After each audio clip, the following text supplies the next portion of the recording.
Agora, para encerrar essa discussão sobre a que distância nós estamos de Deus. Começamos refletindo a diferença entre filosofia, ciência, arte e religião. Refletimos um pouco sobre o ser humano como aquele que é inquieto por natureza. Mostramos que, de certo modo, nesse período de pandemia, tem uma vantagem que é a desconstrução de muitas das construções infantis nas quais nós nos aferrávamos, nós nos agarrávamos como formas de garantir a nossa segurança e criticávamos, de certo modo, esse desespero tanto dos fiéis quanto dos líderes religiosos de desesperadamente querer manter contato, querer garantir o culto e ficar pressionando para que haja a liberação dos cultos e não sei o que lá, etc.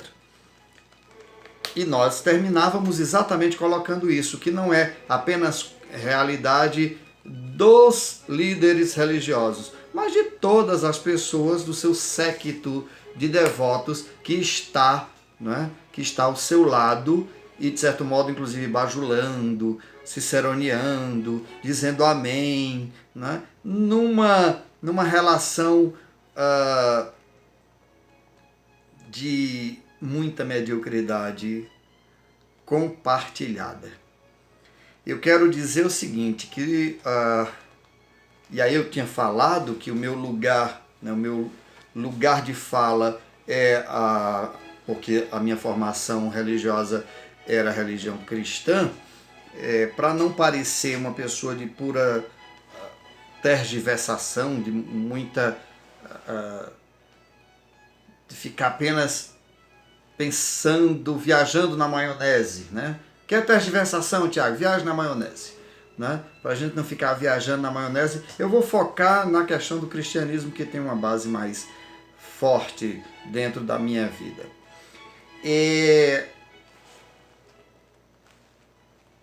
O cristianismo se diz que é uma religião que deve dar as razões da sua fé. Ora, dar as razões da fé significa o quê? Significa que nós precisamos ser e garantir sermos racionais. Para sermos racionais, nós precisamos levar em consideração o quê? A lógica argumentativa.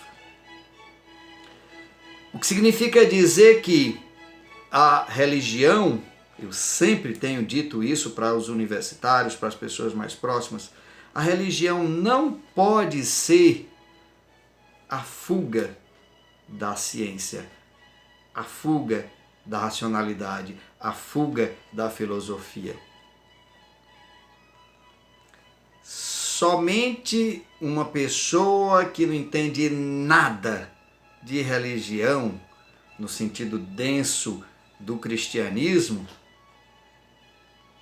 se coloca como cristão afastado da ciência, da filosofia, colocando ambas como inimigas.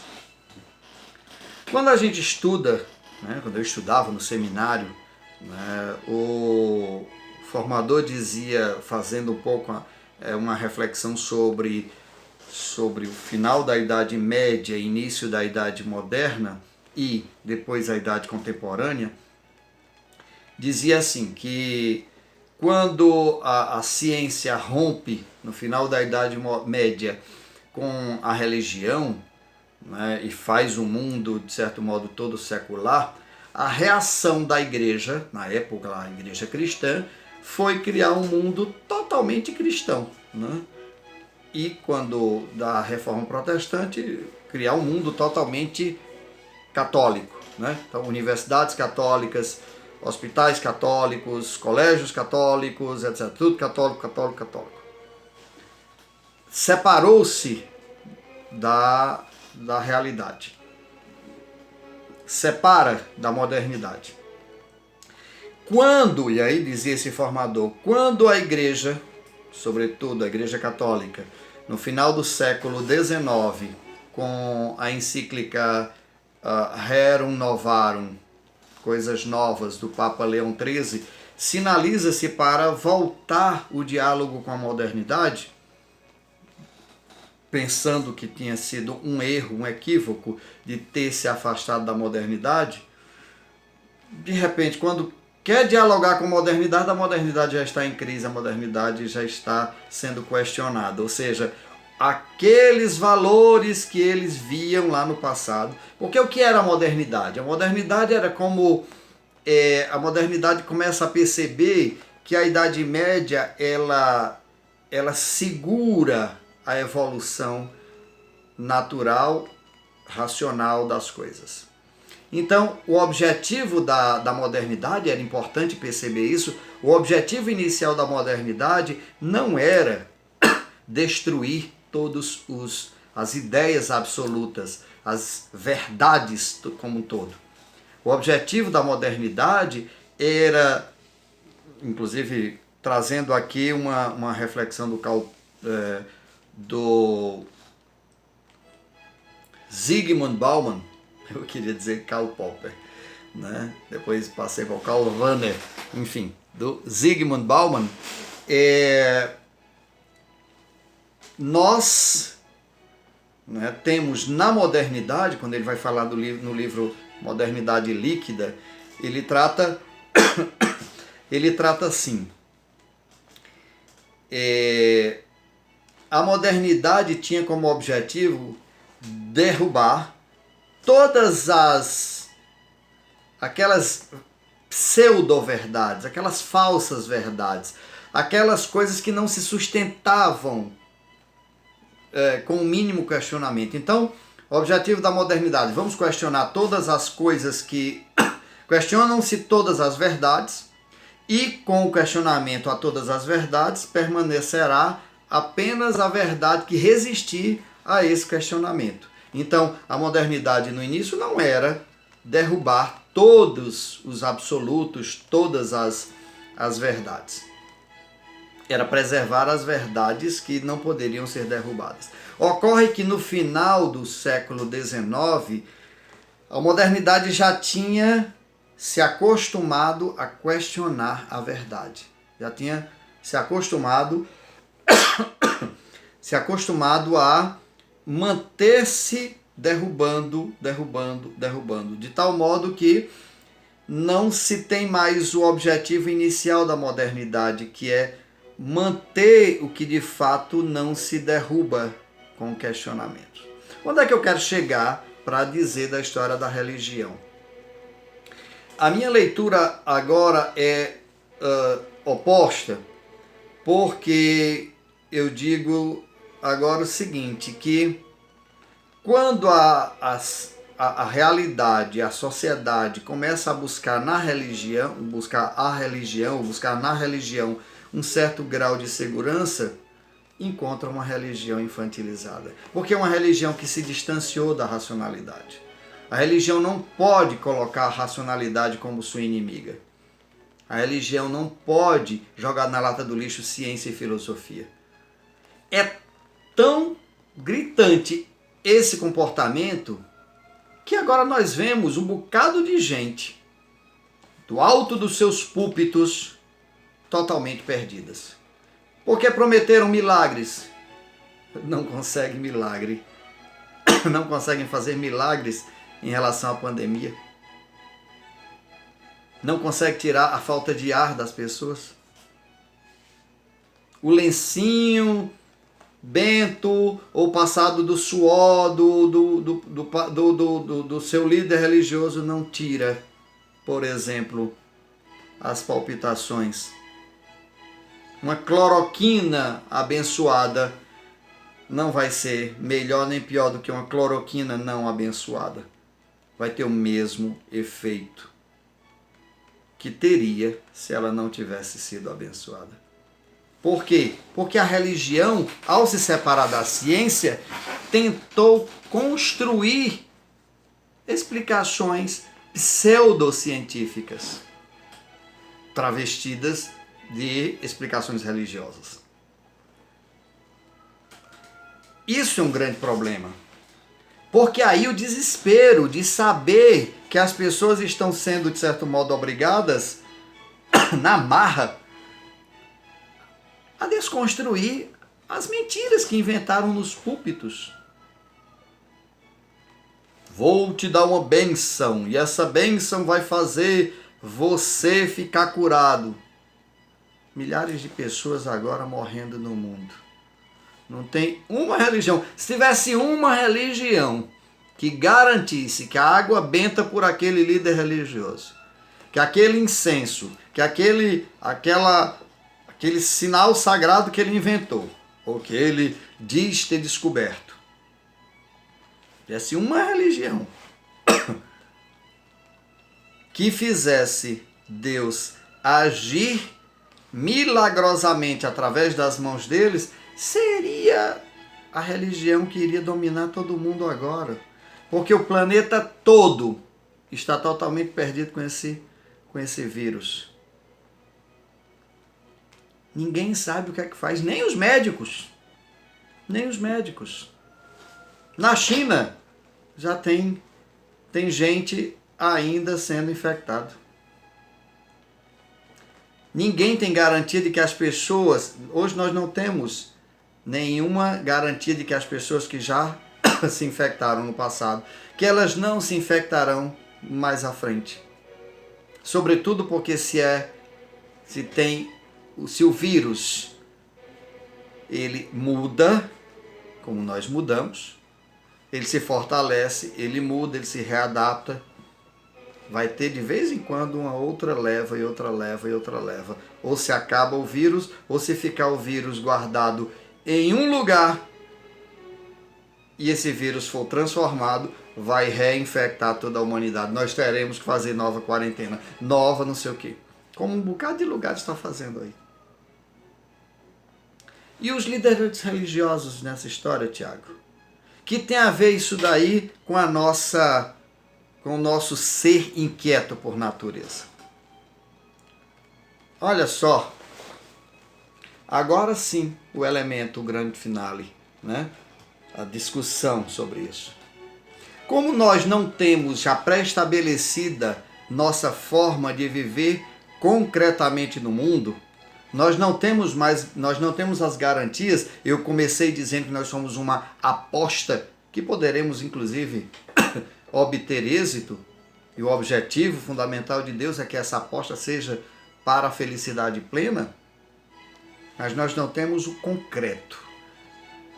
Deus não nos chama concretamente para ser professor, para ser diácono, para ser padre, para ser isso. Deus não nos chama concretamente para ser pastor, para ser médico. Deus não nos chama isso. Deus nos chama para ser felizes. Porque Deus não vai entrar na concretude, nas minúcias. Você tem que ser padre, ou pastor, ou professor, e eu estou lhe chamando para concretamente ser um padre na rua tal, no lugar tal. É muita infantilidade, é muito encamisamento, é muita tentativa de forçar a barra para que você possa, e aí sim o elemento, depender daqueles decifradores dos oráculos. Sonhei com isso, vou atrás do meu líder religioso. Pensei naquilo, vou atrás do meu outro líder religioso. Sabe por quê? E aí é uma hipótese landiniana, né, de Tiago Landim. A gente procura líderes religiosos para a gente, de certo modo, jogar a culpa para essas pessoas, caso o modo como ele nos disse que deveríamos fazer para sermos felizes, para fazermos o que Deus quer de nós, se isso falhar, eu tenho em quem jogar a culpa. Nós não precisamos de líderes religiosos para nos guiar no concreto. Nós precisamos de líderes religiosos para nos ajudar a encontrar-nos com Deus. Que nos ensine a arte de nos entregar ao mistério, porque existem categorias. E aí, sim, filosofia, lugar da racionalidade. Racionalidade reflexiva. Ciência, lugar da racionalidade empírica, de fazer experimentos, de pegar um objeto e concretamente discutir. A solução da pandemia, do vírus, é uma questão religiosa? É uma questão filosófica? Não, é tarefa do cientista que trabalha exatamente, concretamente, com vírus. Né? Criando talvez um neologismo, os virologistas. É lugar da ciência. A religião, ela tem que falar do mistério, daquelas coisas que não são explicáveis racionalmente, nem pela filosofia, nem pela ciência. É o lugar do mistério, porque é o lugar da fé. Ou seja, uma pessoa que tem um pensamento crítico, uma pessoa que minimamente consegue refletir, ela vai ver a partir do seu lugar, ela vai ler, por exemplo, essa pandemia do ponto de vista científico, o que é que a gente pode dizer? Então vai lá. Do ponto de vista filosófico, o que é que a gente pode pensar do ponto de vista filosófico? Uma das coisas que eu posso afirmar do ponto de vista filosófico sobre essa pandemia é que, por exemplo, é o momento em que todas as pessoas estão abertas ao novo, porque o novo se nos avizinhou, nos obrigou a vê-lo. Nós estamos desesperados porque saímos do nosso lugar de conforto. Né? Então, nós recuperamos, de certo modo, a essência fundamental do ser humano, que é viver inquieto, viver aberto. E nesse aberto, viver também o mistério, porque há determinadas categorias, que são as categorias estéticas, a beleza desse momento, a beleza da recuperação do teu contato contigo mesmo, com a tua família, o ver a beleza de algumas coisas que se diziam que não eram belas, por exemplo, a beleza da vida, a beleza dos médicos que dão todo o seu esforço para salvar a vida, questão estética. Qual é o lugar da religião nesse momento de pandemia? É exatamente a categoria do mistério. Há determinadas realidades que não serão respondidas pela ciência, nem pela filosofia. Não poderão ser simplesmente admiradas pela arte. É o momento de crer. É castigo de Deus? Não, a ciência já mostra que nós modificamos, não é? Talvez seja castigo da natureza, porque nós modificamos tanto a natureza, destruímos tanto o planeta, né?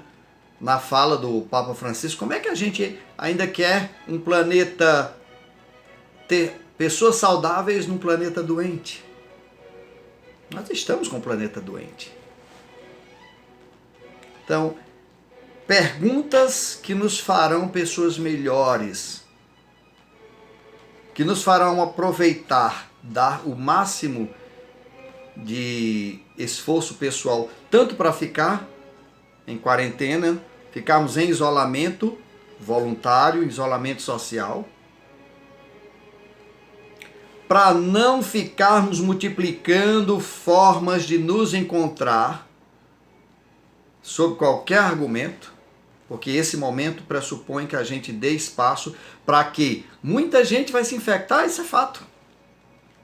Cerca de 70% dos brasileiros vão se infectar, claro. Só um idiota pensa que talvez não. O que nós não queremos é que 70% dos brasileiros se infectem ao mesmo tempo. Agora, claro, nós temos um governo nazista. Né? Nazista. Não por acaso saem as melodias de fundo com músicas de nazismo. Daquele que foi demitido, mas que deu seu ar da graça. Ou as frases do secretário de comunicação do Brasil? É um comportamento nazista.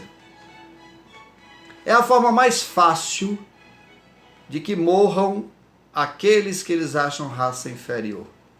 Porque muito pobre vai morrer. Vai morrer como está morrendo já, à espera de um lugar. À espera de um lugar na UTI. Muita gente vai morrer. Os ricos podem comprar uma UTI sozinha toda para eles. Não precisa depender dos hospitais, eles terão uma UTI em casa. Os empobrecidos vão morrer. Então, claro, 70% das pessoas vão ser infectadas? Tá. Quantos por cento disso precisam de UTI? Nós temos UTI para todas essas pessoas se 70% se infectarem já? Não. Porque a história, e aí a gente vai pensar depois isso, porque a história da política de saúde, Brasil afora e mundo adentro, não era lá essas coisas.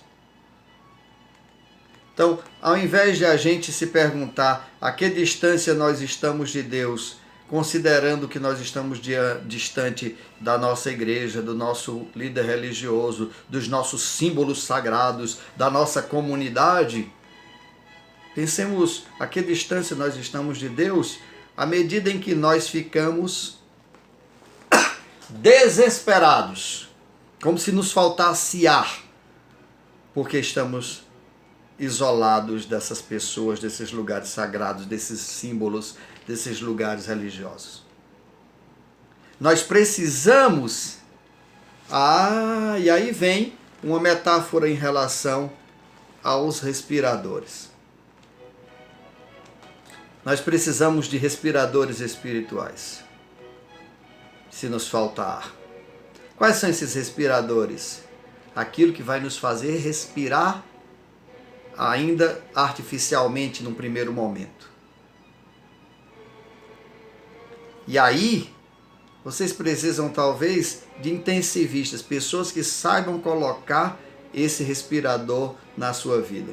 Como é um respirador espiritual? Você precisa, nesse momento em que está te faltando ar, porque tu estás isolado, tu precisa te perguntar por que está te faltando ar. Identificar o vírus que já inocularam em você. Identificar que tipo de problema fez você faltar o ar, quando minimamente você não tem uma igreja, você não tem um líder religioso, você não tem os sinais, né? Os símbolos, os lenços, as águas bentas. E você que é líder religioso, tem que procurar saber também onde é que está o vírus que te fez tão medíocre.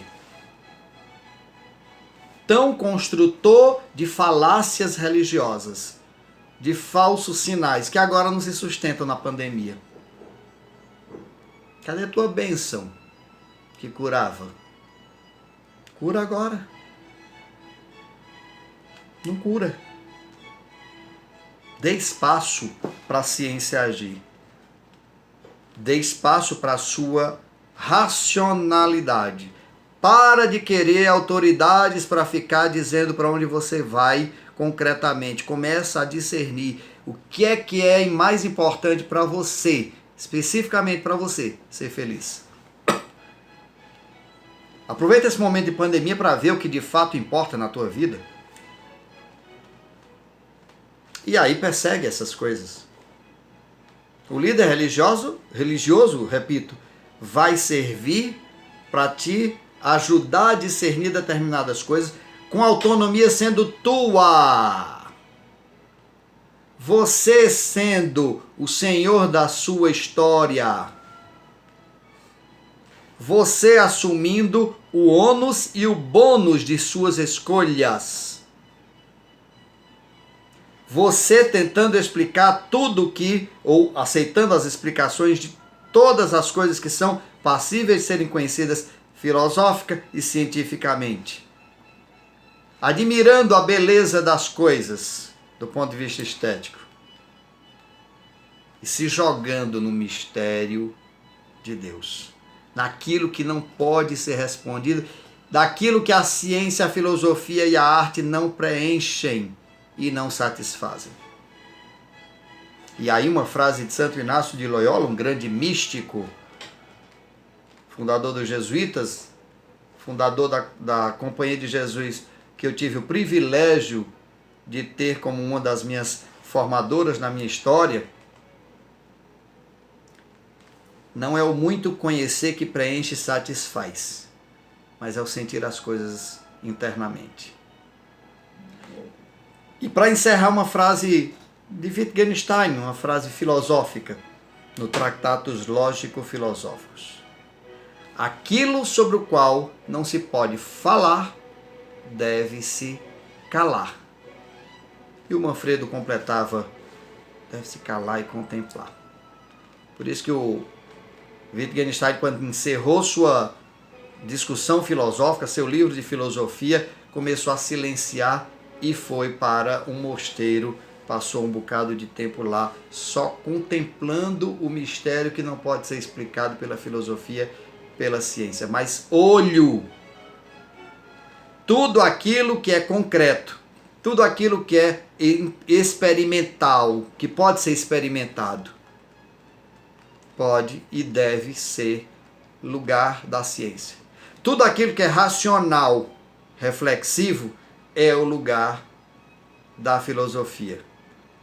Tudo aquilo que é belo é o lugar da arte. Belo, agradável, que tem uma aura de se fazer afetar-se esteticamente, é o lugar da arte. Mas tudo o que é mistério e que vai permanecer na categoria de mistério tem que ser contemplado, tem que ser deixado na categoria, no lugar da religião. A distância entre você e Deus se estabelece à medida em que você inventa uma forma infantil e desesperada de se encontrar com Deus.